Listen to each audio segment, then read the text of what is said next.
तो उम्मीद है आप सब लोग खैरियत से होंगे। इस वीडियो में मैं बात करूंगा इंटरलूप के थर्ड क्वार्टर 2024 के फाइनेंशियल रिजल्ट्स के बारे में। जैसा कि आप लोग जानते हैं कि मैं इंटरलूप को कवर करता रहता हूं अपनी वीडियोस में, और ये एक बहुत ही अच्छी कंपनी है, वेल मैनेज्ड है, वेल रन है। इसके स्ट्रॉन्ग फाइनेंशियल्स हैं और ये पाकिस्तान के टॉप एक्सपोर्टर्स में से एक है। ये सॉक्स और डेनिम के जो प्रोडक्ट्स हैं प्राइमरीली उसके एक्सपोर्टर हैं, प्राइमरीली सॉक्स के। और इनके फैसलाबाद में 5 प्लांट्स हैं और लाहौर में इनका एक प्लांट है, और इट्स अ गुड कंपनी। और इनका स्टॉक भी काफ़ी आजकल ऊपर गया हुआ है, 82 रुपीज़ पे ट्रेड हो रहा है as of the making of this video. तो आए इसके फाइनेंशियल्स को देखते हैं, इसके फर्स्ट थर्ड क्वार्टर के रिजल्ट्स को, और इसको डिस्कस करते हैं। इंटरलूप ने तकरीबन कोई हफ्ता पहले अपने थर्ड क्वार्टर के रिजल्ट्स को अनाउंस किया था, और उनके जो रिजल्ट्स आए हैं वो आप जाके देख सकते हैं PDF DPS.psx पे। इन्होंने इस दफ़ा कोई डिविडेंड्स अनाउंस नहीं किए, कोई कैश डिविडेंड नहीं दिया, कोई बोनस शेयर्स नहीं दिए, ऐसा कुछ नहीं था। और ये क्यों नहीं किया मैं आपको आगे जाके बताऊंगा। अगर हम इनके रिजल्ट्स को इंटरप्रेट करें तो हम इसमें इन्होंने कंपैरिजन भी दिया हुआ है पिछले साल के क्वार्टर के साथ।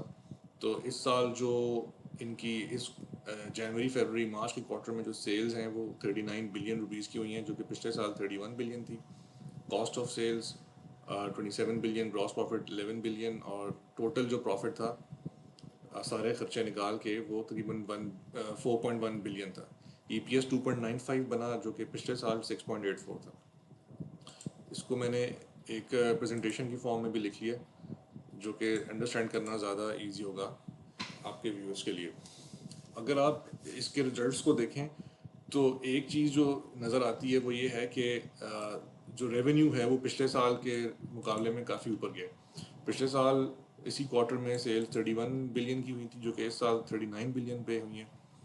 और लेकिन जो नेट प्रॉफिट है वो कम आया इस दफ़ा।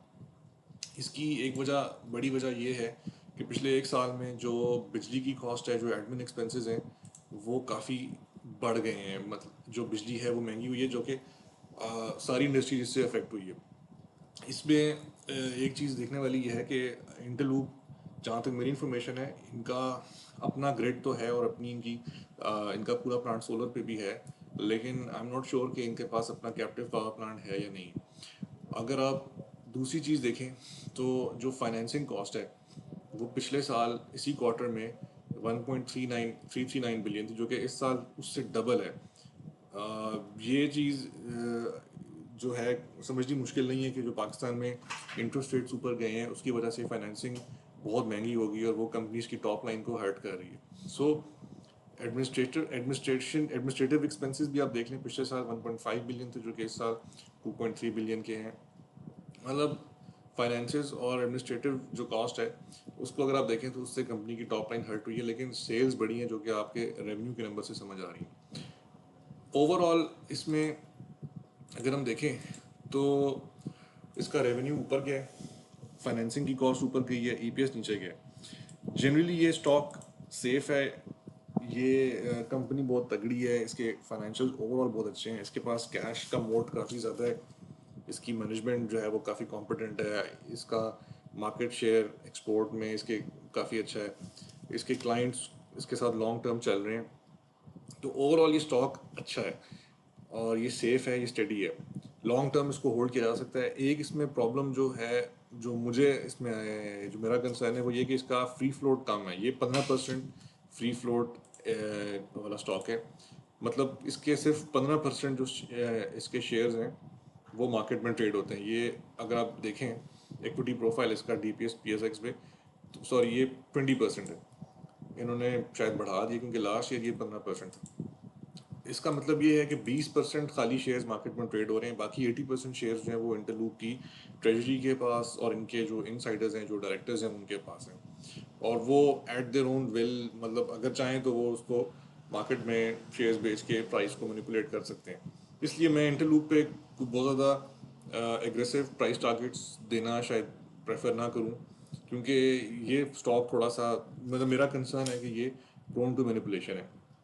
दूसरी चीज़ जो है वो डिविडेंड की है।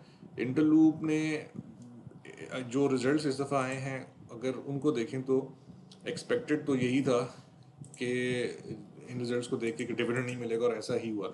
उन्होंने अपनी रिपोर्ट में मेंशन किया कि डिविडेंड नहीं आया।